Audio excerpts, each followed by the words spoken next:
Hello everybody, welcome back to the channel. If you're new here, we talk about all things fandom on this channel, and we talk about it in a positive way. If that's something that appeals to you, you've come to the right place. We're so happy to have you here today. And today is Thursday, and we're going to talk about something a little bit fun, because today is the day I do my spoiler review of It, Welcome to Derry, Episode 1. So let's jump right into it. Alright, so if you're a fan of Stephen King, or you're a fan of Stephen King's It, or just the It movies, or Pennywise, whatever the case may be, this series is great. And even if you're not a fan of those, I urge you to check this one out. It is so strange and so wild that it's worth your time. If you like horror in general, you're going to find some creepy vibes about this show. I walked into this episode thinking one thing, and I walked out thinking an entirely different thing. Now, from this point on, I do want you to know we're going to be breaking down the episode, not in its entirety, but kind of giving you the what's what of what happened, and it will contain spoilers. So, if you haven't watched the episode yet, this is the spot where you stop the video, put us on pause, go watch it, come back, and you can be a part of the conversation. Go ahead, we'll wait. Now it's time to begin our spoiler review. We open up in a theater and we see this kid, Maddie. And Maddie is kind of this adolescent boy who is trying to escape his bad home environment, and he does this by going to the movies and trying to survive, but he's not doing so hot. He actually is, when we see him, he has a pacifier that he sticks in his mouth and then hides like he's embarrassed to have that, but you know, at the same time, that's his only comfort, apparently. He's in this theater watching The Music Man. And if you don't know The Music Man, it's sort of this film, this musical about this con man who comes to town, and he's gonna take these people for everything, essentially. And this has been mocked in several different things since it came out.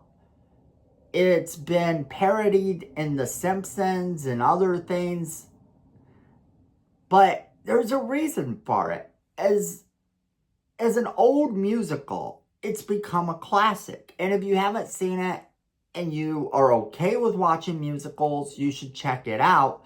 But the point of it here served that the song was playing when we meet Maddie about trouble right here in River City. We don't know exactly why that's playing, but it comes back a bit later.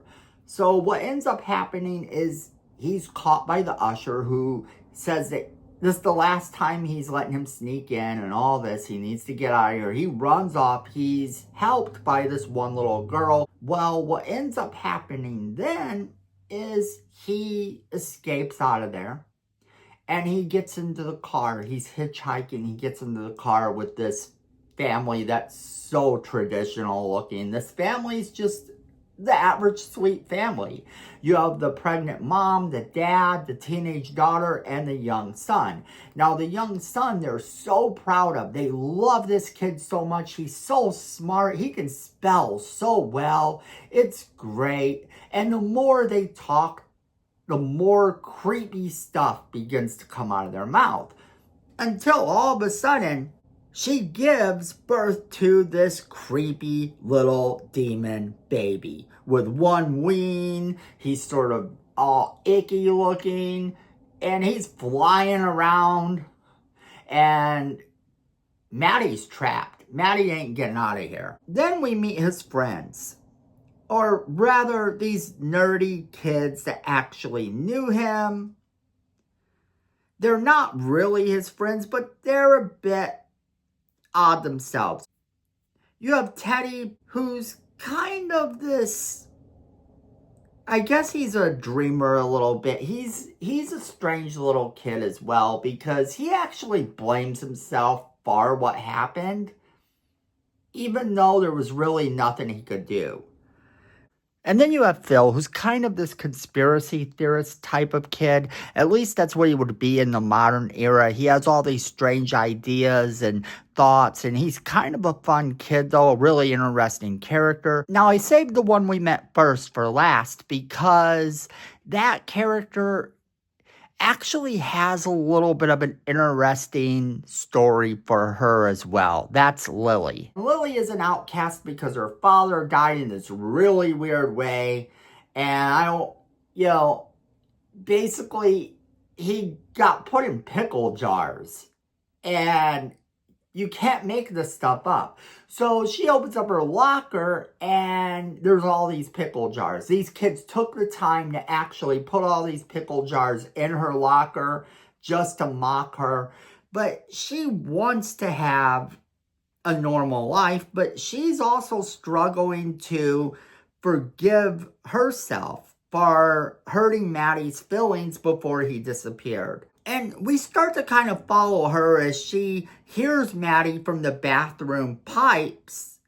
And then she runs and tells Teddy and Phil. Teddy's talking about it at the table, kind of about, hey, he starts to ask a question about could somebody disappear in the sewers? Well, his dad tells him that their relatives had escaped from a prison camp, and such terrible things are there. When he goes to bed, one of the things his father told him is that they made lampshades out of human skin. All of a sudden, his lights start to flicker, his lights start to act weird. He turns and it's human skin, and basically, it's coming towards him. It's just a light. It's just on the ground, moving and rolling around, and he's freaked out. Then, of course, he turns around and tells Phil and Lily what he saw. Now, Phil believes it, but he's not thrilled at all. The neighborhood kid that had helped him out earlier, whose father works at the local movie theater, is one of the last people to see Maddie alive, so they go to her. And when they go to her, this girl, Ronnie, doesn't really buy into this either until Lily's talking about having heard his voice come out of pipes. She says she's heard voices too. They then begin to go to the theater and they're going to start this movie, and they're going to start it from the song that she heard coming through the pipes just to see if there's any sort of thing to this. And then just to kind of make things a little more dramatic, they brought in Phil's little sister to this movie theater with them. And what ends up happening is that they see Maddie. They call out to him, and when they call out to him, all of a sudden, he walks towards them, and he's holding this blanket. And when he's holding this blanket, walks up to him, he says they left him to die, essentially, has this really weird look on his face, opens up the blanket. The baby, from the beginning, with its one wing flapping and everything, flies out. It's now as big as it appears on the screen. It starts massacring these kids. It does. It starts tearing them apart.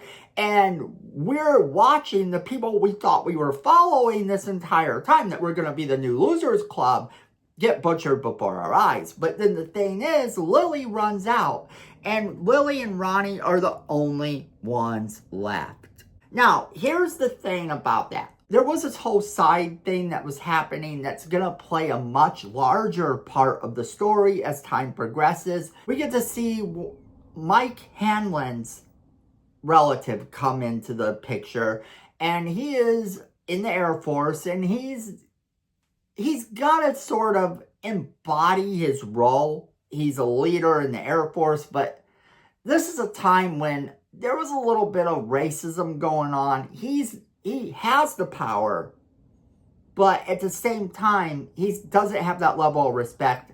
And there's a guy that mocks him at one point. And then at another point in the story, there is this group that breaks into his room and tries to beat him up.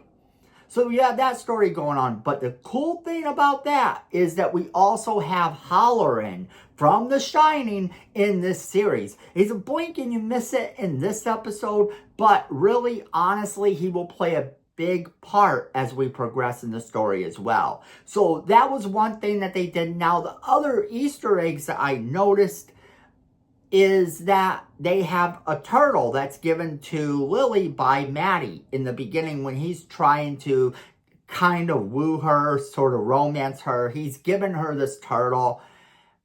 And if you know anything about the It book, you know what the turtle represents. The other thing to notice is that the wife gave birth to this baby. Now, I had heard somebody say almost immediately afterwards that this is a reference to the Crimson King, who is also one of the same species as it, apparently. At least that's what people assume. Now, I think that the woman giving birth is more a reference to the fact that it itself is a girl. In the book, when the kids are looking into its deadlights and the one kid sees its main form, he tells them it's a girl and it has all these eggs. And I think it's a reference to that. Now, the other thing to notice in the series is kind of just the different little things that they put in, like the comic book references, with Muschietti's actually going to be doing the Batman movie still, apparently. So that's kind of a thing. The DC Comics reference is kind of in there, I think, for that reason. But this was a really good episode, and if you haven't seen it, and you need to check this out. It was so wonderful. I want to know from all of you, if you saw it, what did you think of it? Let me know in the comments what you thought. And if you know any Easter eggs that I missed, anything that you found that I didn't talk about, anything you wanted me to elaborate on, then definitely let me know in the comments. We'll have a conversation. But I definitely want to hear from each and every one of you. So make sure you're leaving me that comment in the comment box below, letting me know what you think. Don't forget to share this video with all of your friends so they can be a part of this conversation as well. Then if you like positive content, you're going to want to hit that like button so that the YouTube algorithm knows that you want more positive content in your feed. It just might help, so go ahead and hit that like button. And then while you're down there, if you like our videos personally and are enjoying them, you're going to want to hit that subscribe button and that notification bell as well, so you never miss a single video we do. Because friends, at the end of the day, I know it and you know it, fandom is family.